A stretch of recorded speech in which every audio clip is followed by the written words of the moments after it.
Hello everyone, welcome to our Sedevi test.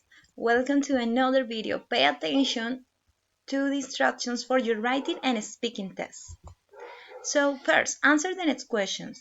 What food do you prefer? Breakfast, lunch or dinner? ¿Qué comida prefieres?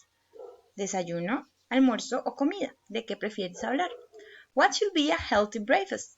¿Qué debería ser un desayuno saludable? How much bread do you eat? ¿Cuánto pan comes? Recuerda que bread en English is uncountable, por eso usamos how much. Pero tú puedes escoger another kind of food that you want. Otro tipo de comida que tú prefieres. How many fruits do you eat? ¿Cuántas frutas comes? How many? Porque las frutas son countable. You can count. What is there in your fridge? ¿Qué hay en tu refrigerador o en tu nevera?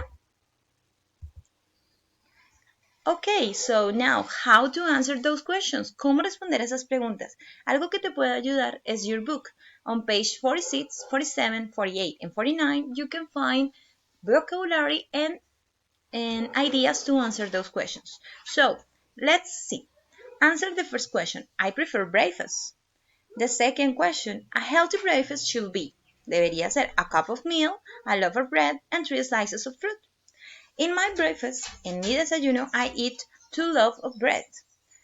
A day, I eat 2 fruits, 1 apple and 1 banana, porque son countable. In my fridge, there are onions, milk, and yogurt. Hay cebollas, leche y yogurt. Okay, so now you can be more creative than me. Puedes ser más creativo y escoger o responder de otra forma, in another way. Pero recuerda, estas son las questions. Okay, these are the questions and those are the answers. Pero tú puedes escoger el tipo de comida que prefieras, right? Y puedes hablar del desayuno o la cena o el almuerzo saludable que tú quieras. Okay? So, remember, answer those questions. ¿Dónde vas a escribir tus respuestas? Write your answer on the blog. El link lo encuentras en la secuencia didáctica y también en Flipgrid. Después puedes grabar tus respuestas, right?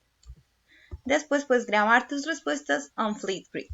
And finally, goodbye. That's it. Thank you for watching. Goodbye, everyone.